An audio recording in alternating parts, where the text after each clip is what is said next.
খবর শুনছেন প্রভাত সংবাদ চ্যানেল থেকে। আজ জানাবো পশ্চিমবঙ্গ দেশ এবং বিশ্বের বাছাই করা গুরুত্বপূর্ণ 30টি তাজা সংবাদ। শুরুতেই জানিয়ে দেব সংবাদ শিরোনাম। বিজেপির প্রার্থী তালিকায় বড় চমক, শ্রমিক ভট্টাচার্যকে পাশে নিয়ে নতুন সমীকরণ তৈরি করছেন শুভেন্দু অধিকারী। ভোটের আগে বাড়ছে জল্পনা। অ্যাসেম্বলি ইলেকশন 2026 আপডেট, ভোটের দিন ও দফা প্রায় চূড়ান্ত, শুধু নির্বাচন কমিশনের আনুষ্ঠানিক ঘোষণার অপেক্ষা। বিস্ফোরক মন্তব্যের চাপে হুমায়ুন কবির, রাজনৈতিক মহলে তীব্র বিতর্ক, নানা মহল থেকে নিন্দার ঝড় উঠল। তৃণমূল 100 আসনের নিচে নামবে, ভোটের আগে বড় ভবিষ্যৎবাণী করলেন শুভেন্দু অধিকারী, রাজনৈতিক মহলে তুমুল চর্চা। ভোটের মুখে তৃণমূলে ফাটল, শুভেন্দুর বিরুদ্ধে খারাপ কথা বলি না, বিদ্রোহী সুরে তৃণমূল বিধায়ক সৌমেন মহাপাত্র, তমলুকের নতুন সমীকরণ। 60 লক্ষ বিবেচনাধীন ভোটার নিয়ে বড় প্রশ্ন, ভোটার তালিকার ভবিষ্যৎ নিয়ে গুরুত্বপূর্ণ তথ্য জানালেন নির্বাচন কমিশনের আধিকারিক মনোজ আগরওয়াল। ভোটের আগে মাস্টারস্ট্রোক মমতার, 5টি পিছিয়ে পড়া সম্প্রদায়ের জন্য বড় উপহার ঘোষণা নবান্নের। এসটি এসসি ও ওবিসিদের জন্য বড় ঘোষণা, নির্বাচনের আগে উন্নয়নের বার্তা দিলেন মুখ্যমন্ত্রী মমতা বন্দ্যোপাধ্যায়। ডিএ আন্দোলন নিয়ে কড়া হুঁশিয়ারি নবান্নের, ধর্মঘটে যোগ দিলে বেতন কাটা হবে, পাল্টা তীব্র আক্রমণ শুভেন্দুর।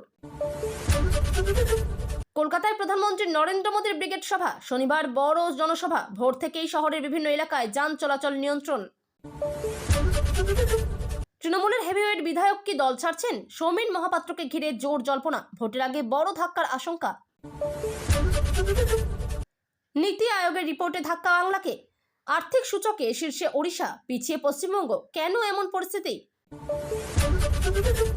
মোদীর সভার আগে বিজেপিতে বড় ফাটল, দক্ষিণ দিনাজপুরে পদ্ম শিবিরে ক্ষোভ বাড়ছে সুকান্ত ও শুভেন্দুর বিরুদ্ধে।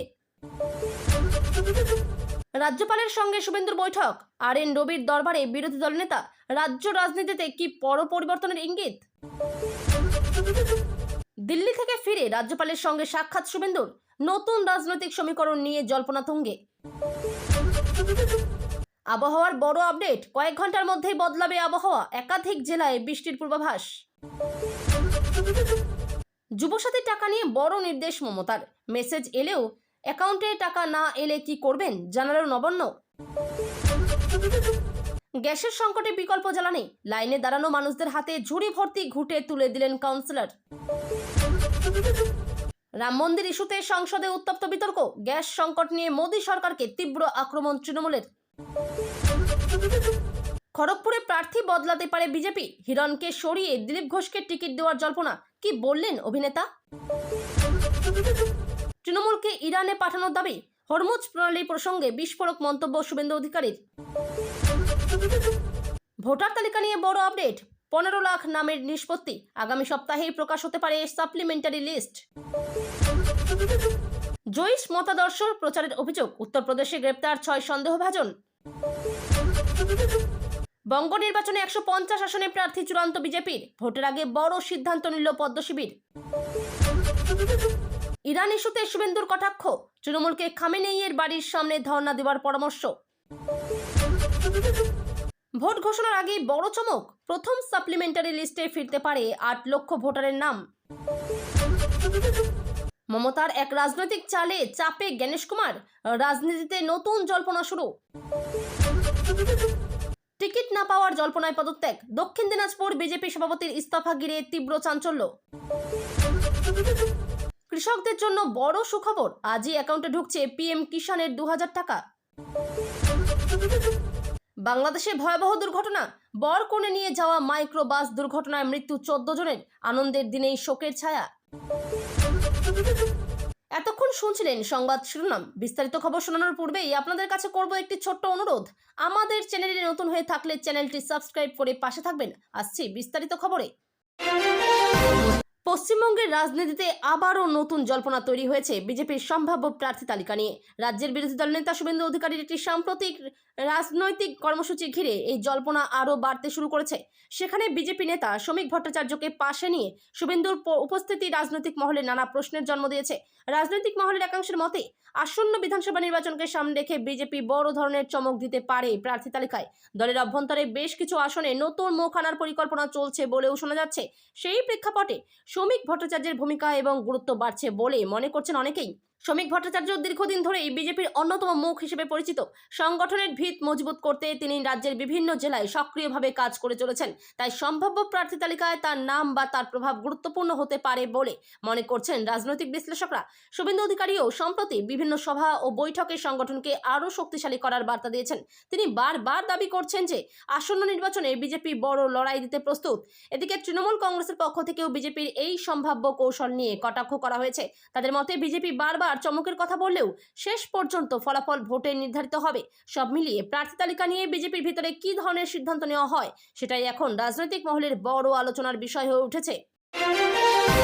পশ্চিমবঙ্গ বিধানসভা নির্বাচন 2026 ঘিরে বড় আপডেট সামনে এসেছে। নির্বাচন কমিশন সূত্রে জানা যাচ্ছে ভোটের দিন এবং দফা প্রায় চূড়ান্ত হয়ে গেছে। এখন শুধু আনুষ্ঠানিক ঘোষণার অপেক্ষা। সূত্রের খবর অনুযায়ী রাজ্যের আইন শৃঙ্খলা পরিস্থিতি এবং প্রশাসনিক প্রস্তুতি খতিয়ে দেখেই ভোটের সময়সূচি নির্ধারণ করা হয়েছে। নির্বাচন কমিশনের একাধিক পর্যায়ের বৈঠকের পর এই সিদ্ধান্ত নেওয়া হয়েছে বলে জানা গেছে। রাজ্যের বিভিন্ন জেলায় নিরাপত্তা ব্যবস্থা জোরদার করার পরিকল্পনাও নেওয়া হয়েছে। কেন্দ্রীয় বাহিনী মোতায়েনের বিষয়েও আলোচনা হয়েছে। ভোট যাতে শান্তিপূর্ণভাবে সম্পন্ন হয় তার জন্য বিশেষ নজরদারি থাকবে বলে সূত্রের দাবি। এদিকে রাজনৈতিক দলগুলিও ইতিমধ্যে নির্বাচনের প্রস্তুতি শুরু করে দিয়েছে। তৃণমূল কংগ্রেস, বিজেপি, বামফ্রন্ট এবং কংগ্রেস সব দলই নিজেদের সংগঠন শক্তিশালী করতে মাঠে নেমেছে। নির্বাচনের দিন ঘোষণার আগেই বিভিন্ন রাজনৈতিক দল প্রচার কর্মসূচি বাড়িয়ে দিয়েছে। সভা, মিছিল এবং জনসংযোগ কর্মসূচির মাধ্যমে ভোটারদের কাছে পৌঁছানোর চেষ্টা চলছে। রাজনৈতিক পর্যবেক্ষকদের মতে এবারও পশ্চিমবঙ্গের নির্বাচন অত্যন্ত গুরুত্বপূর্ণ হতে চলেছে, কারণ রাজ্যের রাজনৈতিক ভবিষ্যৎ নির্ধারণে এই নির্বাচন বড় ভূমিকা নেবে। এখন সবার নজর নির্বাচনের কমিশনের আনুষ্ঠানিক ঘোষণার দিকে। রাজ্যের রাজনীতিতে নতুন করে বিতর্ক তৈরি হয়েছে হুমায়ুন কবিরের একটি মন্তব্য ঘিরে। তার একটি বক্তব্য প্রকাশ্যে আসতেই রাজনৈতিক মহলে তীব্র প্রতিক্রিয়া দেখা গেছে। বিরোধী দলগুলির দাবি ওই মন্তব্য অত্যন্ত আপত্তিকর এবং দায়িত্বজ্ঞানহীন। ফলে বিষয়টি নিয়ে রাজনৈতিক চাপানোতর শুরু হয়েছে। একাধিক রাজনৈতিক নেতা প্রকাশ্যে হুমায়ুন কবিরের বক্তব্যের সমালোচনা করেছেন। তাদের মতে একজন জননেতার এমন মন্তব্য করা উচিত নয়। সোশ্যাল মিডিয়াতেও বিষয়টি নিয়ে তীব্র আলোচনা শুরু হয়েছে। অনেকেই ওই মন্তব্যের নিন্দা জানিয়েছেন। রাজনৈতিক বিশ্লেষকদের মতে নির্বাচন ঘনিয়ে আসার সময় এই ধরনের বিতর্ক রাজনীতিতে বড় প্রভাব ফেলতে পারে, কারণ এমন মন্তব্যকে ঘিরে বিরোধীরা রাজনৈতিক আক্রমণ বাড়িয়ে দিতে পারে। অন্যদিকে হুমায়ুন কবিরের সমর্থকদের দাবি তার বক্তব্যকে ভুলভাবে ব্যাখ্যা করা হয়েছে। পুরো বক্তব্যের প্রসঙ্গ না দেখে বিতর্ক তৈরি করা হচ্ছে বলেও তারা দাবি করেছেন। তবে এই ঘটনার পর রাজনৈতিক মহলে উত্তেজনা বাড়তে শুরু করেছে এবং বিষয়টি নিয়ে আলোচনা অব্যাহত রয়েছে। পূর্ব মেদিনীপুর জেলার তমলুক কেন্দ্রকে ঘিরে নতুন রাজনৈতিক সমীকরণের ইঙ্গিত মিলছে। তৃণমূল কংগ্রেসের বিধায়ক সৌমেন মহাপাত্রের সাম্প্রতিক মন্তব্য ঘিরে রাজনৈতিক মহলে জোর আলোচনা শুরু হয়েছে। একটি বক্তব্যে তিনি বলেছেন যে তিনি কখনো শুভেন্দু অধিকারীর বিরুদ্ধে খারাপ কথা বলেন না। এই মন্তব্য প্রকাশ্যে আসতেই রাজনৈতিক মহলে নানা জল্পনা তৈরি হয়েছে, কারণ শুভেন্দু অধিকারী একসময় তৃণমূলের গুরুত্বপূর্ণ নেতা ছিলেন এবং বর্তমানে তিনি বিজেপির অন্যতম মুখ। তাই তৃণমূলের একজন বিধায়কের এমন মন্তব্য স্বাভাবিকভাবেই আলোচনার কেন্দ্রবিন্দুতে উঠে এসেছে। রাজনৈতিক বিশ্লেষকদের মতে তমলুক এলাকায় রাজনৈতিক সমীকরণ বরাবরই গুরুত্বপূর্ণ। সেখানে বিভিন্ন রাজনৈতিক শক্তির প্রভাব রয়েছে।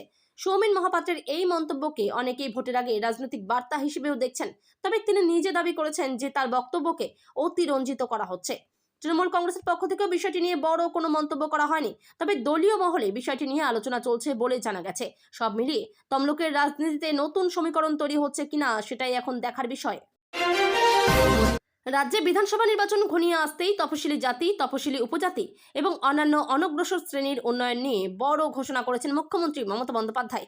একটি সরকারি কর্মসূচিতে বক্তব্য রাখতে গিয়ে তিনি এই ঘোষণার কথা জানান। মুখ্যমন্ত্রী বলেন, রাজ্যের প্রান্তিক ও পিছিয়ে পড়া মানুষের উন্নয়নই তার সরকারের অন্যতম প্রধান লক্ষ্য। সেই লক্ষ্যেই এসসি, এসটি ও ওবিসি সম্প্রদায়ের জন্য বিভিন্ন প্রকল্প আরও শক্তিশালী করা হবে। তিনি জানান, এই সম্প্রদায়ের ছাত্রছাত্রীদের পড়াশোনার জন্য বৃত্তি, প্রশিক্ষণ এবং কর্মসংস্থানের সুযোগ বাড়ানোর জন্য নতুন পরিকল্পনা নেওয়া হচ্ছে। পাশাপাশি গ্রামীণ এলাকায় অবকাঠামো উন্নয়নেও জোর দেওয়া হবে। মুখ্যমন্ত্রী আরও বলেন, রাজ্য সরকার ইতিমধ্যে বিভিন্ন সামাজিক সুরক্ষা প্রকল্প চালু করেছে। সেই প্রকল্পগুলির সুবিধা যাতে প্রত্যন্ত এলাকার মানুষও পান সেদিকেও বিশেষ নজর দেওয়া হচ্ছে। এদিকে বিরোধী দলগুলি এই ঘোষণাকে নির্বাচনের আগে রাজনৈতিক পদক্ষেপ বলে কটাক্ষ করেছে। তাদের দাবি, নির্বাচন আসলেই এই ধরনের ঘোষণা বাড়তে দেখা যায়। তবে তৃণমূল কংগ্রেসের দাবি, রাজ্য সরকার বরাবরই সামাজিক ন্যায় বিচার এবং উন্নয়নের লক্ষ্যে কাজ করে চলেছে। ফলে নির্বাচনের আগে এই ঘোষণা রাজনৈতিকভাবে কতটা প্রভাব ফেলবে সেটাই এখন দেখার বিষয়। প্রধানমন্ত্রী নরেন্দ্র মোদীর সভার আগের দিন দক্ষিণ দিনাজপুর জেলায় বিজেপির সংগঠনের ভিতরে বড় ফাটলের খবর সামনে এসেছে। দলীয় সূত্রে জানা যাচ্ছে, স্থানীয় নেতৃত্বের মধ্যে মতবিরোধ চরমে উঠেছে। একাংশ কর্মী ও নেতাদের মধ্যে অসন্তোষ তৈরি হয়েছে বলে খবর। বিশেষ করে রাজ্য নেতৃত্বের কিছু সিদ্ধান্ত নিয়ে নিচু তলার কর্মীদের মধ্যে ক্ষোভ রয়েছে বলে দাবি করা হচ্ছে। রাজনৈতিক মহলের একাংশের মতে এই ক্ষোভের কেন্দ্রবিন্দুতে রয়েছেন রাজ্য বিজেপির কয়েকজন শীর্ষ নেতা, যদিও এ বিষয়ে দলীয়ভাবে কোনো আনুষ্ঠানিক মন্তব্য করা হয়নি। সূত্রের খবর, কিছু নেতা এবং কর্মী সংগঠনের কাজকর্ম নিয়ে অসন্তোষ প্রকাশ করেছেন। এর ফলে স্থানীয় স্তরে বিজেপির সংগঠনে অস্বস্তির পরিস্থিতি তৈরি হয়েছে। তবে বিজেপির পক্ষ থেকে দাবি করা হয়েছে যে দল একেবারেই ঐক্যবদ্ধ। বিরোধীরা রাজনৈতিক উদ্দেশ্য প্রণোদিতভাবে এই ধরনের খবর ছড়াচ্ছে বলেও অভিযোগ করা হয়েছে। এদিকে মোদীর সভাকে ঘিরে প্রস্তুতিও জোর কদমে চলছে। বিজেপির পক্ষ থেকে দাবি করা হচ্ছে, এই সভায় বিপুল জনসমাগম হবে। সব মিলিয়ে নির্বাচনের আগে বিজেপির সংগঠনে এই পরিস্থিতি রাজনৈতিক মহলে বড় আলোচনার বিষয় হয়ে উঠেছে। রাজ্যে আবারও আবহাওয়ার বড় পরিবর্তনের সম্ভাবনার কথা জানিয়েছে আবহাওয়া দপ্তর। পূর্বাভাস অনুযায়ী কয়েক ঘন্টার মধ্যেই আবহাওয়ার বড় ভোলবদল হতে পারে। আলিপুর আবহাওয়া দপ্তরের মতে রাজ্যের একাধিক জেলায় বৃষ্টির সম্ভাবনা রয়েছে। বিশেষ করে দক্ষিণবঙ্গের কয়েকটি জেলায় হালকা থেকে মাঝারি বৃষ্টি হতে পারে। আবহাওয়াবিদরা জানিয়েছেন, একটি নিম্নচাপ এবং বায়ু প্রবাহের পরিবর্তনের কারণে এই আবহাওয়ার পরিবর্তন ঘটতে পারে। এর ফলে আকাশ মেঘলা হয়ে যাওয়ার সম্ভাবনাও রয়েছে। কিছু জেলায় বজ্রবিদ্যুৎ সহ বৃষ্টির আশঙ্কাও প্রকাশ করা হয়েছে। তাই মানুষকে সতর্ক থাকার পরামর্শ দিয়েছে আবহাওয়া দপ্তর। এই বৃষ্টির ফলে তাপমাত্রায় সামান্য পরিবর্তন হতে পারে বলে ধারণা করা হচ্ছে। গরম কিছুটা কমতে পারে বলেও মনে করা হচ্ছে। এদিকে কৃষকদের জন্য এই বৃষ্টি কিছুটা ক্ষেত্রে উপকারী হলেও অতিরিক্ত বৃষ্টি হলে সমস্যা তৈরি হতে পারে। সুতরাং আগামী কয়েকদিনের আবহাওয়ার দিকে নজর রাখার পরামর্শ দিয়েছেন বিশেষজ্ঞরা। রাজ্যের যুবকদের জন্য চালু হওয়া যুবসাথী প্রকল্পের টাকা নিয়ে নতুন নির্দেশ দিয়েছেন মুখ্যমন্ত্রী মমতা বন্দ্যোপাধ্যায়। অনেক উপভোক্তা অভিযোগ করেছেন যে মেসেজ পেলেও এখনও তাদের ব্যাংক অ্যাকাউন্টে টাকা ঢোকেনি। ওই অভিযোগ সামনে আসার পর বিষয়টি নিয়ে প্রশাসনের সঙ্গে আলোচনা করেন মুখ্যমন্ত্রী। তিনি নির্দেশ দেন যাতে দ্রুত সমস্ত সমস্যার সমাধান করা হয়। প্রশাসনের পক্ষ থেকে জানানো হয়েছে, কিছু ক্ষেত্রে প্রযুক্তিগত সমস্যার কারণে টাকা পৌঁছতে দেরি হতে পারে। তবে সব উপভোক্তাকে টাকা পৌঁছে দেওয়ার প্রক্রিয়া চলছে। মুখ্যমন্ত্রী স্পষ্ট করে বলেন, প্রকল্পের সুবিধা যাতে কেউ বঞ্চিত না হয় তা নিশ্চিত করতে হবে। তিনি প্রশাসনকে বিষয়টি দ্রুত খতিয়ে দেখার নির্দেশ দিয়েছেন। এদিকে যুবসাথী প্রকল্পের মাধ্যমে বহু যুবক আর্থিক সহায়তা পাচ্ছেন বলে দাবি করেছে রাজ্য সরকার। এই প্রকল্পকে যুবকদের উন্নয়নের জন্য গুরুত্বপূর্ণ বলে মনে করা হচ্ছে। তবে বিরোধীরা এই প্রকল্প নিয়ে প্রশ্ন তুলেছে। তাদের দাবি, অনেক ক্ষেত্রে প্রকল্পের সুবিধা পেতে দেরি হচ্ছে। সব মিলিয়ে যুবসাথী প্রকল্পের টাকা নিয়ে এই নতুন নির্দেশ প্রশাসনের কাছে বড় গুরুত্বের বিষয় হয়ে দাঁড়িয়েছে। দেশে রান্নার গ্যাসের দাম এবং গ্যাস সরবরাহের সমস্যা নিয়ে সংসদে কেন্দ্র সরকারকে তীব্র আক্রমণ করল তৃণমূল কংগ্রেস। এই ইস্যুতে সরাসরি প্রধানমন্ত্রী নরেন্দ্র মোদী এবং কেন্দ্র সরকারের নীতির সমালোচনা করেন তৃণমূলের সাংসদরা। তাদের দাবি, দেশের সাধারণ মানুষের জন্য রান্নার গ্যাসের দাম ক্রমশ বাড়ছে। এর ফলে মধ্যবিত্ত এবং নিম্নবিত্ত পরিবারগুলির উপর আর্থিক চাপ বাড়ছে। সংসদে এই বিষয়টি তুলে ধরে কেন্দ্রকে জবাবদিহি করার দাবি জানানো হয়। তৃণমূলের পক্ষ থেকে দাবি করা হয়, শুধু সাধারণ মানুষের বাড়িতেই নয়, অনেক জায়গায় গ্যাস সরবরাহের সমস্যাও দেখা যাচ্ছে। এমনকি অযোধ্যার রাম মন্দিরের সীতার হেসেলেও গ্যাস না থাকার অভিযোগ তোলা হয়। এই মন্তব্য ঘিরে সংসদে ব্যাপক রাজনৈতিক বিতর্ক শুরু হয়। তৃণমূলের সাংসদরা কেন্দ্র সরকারের বিরুদ্ধে ব্যর্থতার অভিযোগ তোলেন। অন্যদিকে বিজেপির পক্ষ থেকে এই অভিযোগকে রাজনৈতিক উদ্দেশ্য প্রণোদিত বলে দাবি করা হয়েছে। তাদের মতে কেন্দ্র সরকার সাধারণ মানুষের জন্য বিভিন্ন ভর্তুকি এবং প্রকল্প চালু করেছে। রাজনৈতিক মহলের মতে গ্যাসের দাম এবং মূল্য বৃদ্ধির বিষয়টি এখন দেশের বড় রাজনৈতিক ইস্যু হয়ে উঠেছে। বিশেষ করে নির্বাচনের আগে এই ধরনের ইস্যু নিয়ে রাজনৈতিক দলগুলির মধ্যে চাপানোতর আরও বাড়তে পারে বলে মনে করা হচ্ছে। পশ্চিমবঙ্গের আসন্ন বিধানসভা নির্বাচনকে ঘিরে ভোটার তালিকা নিয়ে বড় খবর সামনে এসেছে। সূত্রের দাবি, প্রথম সাপ্লিমেন্টারি ভোটার তালিকায় প্রায় 8 লক্ষ ভোটারের নাম ফের যুক্ত হতে পারে। নির্বাচন কমিশনের প্রক্রিয়া অনুযায়ী নিয়মিতভাবে ভোটার তালিকা সংশোধন করা হয়। এই প্রক্রিয়ায় যাদের নাম ভুলবশত বাদ পড়েছে বা নতুন যোগ্য ভোটার রয়েছে, তাদের নাম তালিকায় অন্তর্ভুক্ত করা হয়। সূত্রের খবর অনুযায়ী সাম্প্রতিক যাচাই প্রক্রিয়ার পর বহু ভোটারের নাম ফের যুক্ত করার প্রস্তাব এসেছে। এর ফলে প্রায় 8 লক্ষ মানুষের নাম তালিকায় ফিরতে পারে বলে জল্পনা তৈরি হয়েছে। এই খবর সামনে আসতেই রাজনৈতিক মহলে ব্যাপক আলোচনা শুরু হয়েছে। কারণ ভোটার তালিকায় বড় পরিবর্তন হলে তার রাজনৈতিক প্রভাবও পড়তে পারে। বিরোধী দলগুলি আগেই অভিযোগ তুলেছিল যে অনেক বৈধ ভোটারের নাম তালিকা থেকে বাদ পড়েছে, তাই তারা বিষয়টি নিয়ে নির্বাচন কমিশনের কাছে অভিযোগও জানিয়েছিলেন। অন্যদিকে প্রশাসনের পক্ষ থেকে জানানো হয়েছে যে পুরো প্রক্রিয়া নির্বাচন কমিশনের নিয়ম মেনেই করা হচ্ছে। এখন সবার নজর রয়েছে নির্বাচন কমিশনের চূড়ান্ত ঘোষণার দিকে। যদি সত্যি এত সংখ্যক ভোটারের নাম তালিকায় ফের যুক্ত হয়, তবে তা রাজ্যের নির্বাচনী সমীকরণে বড় প্রভাব ফেলতে পারে।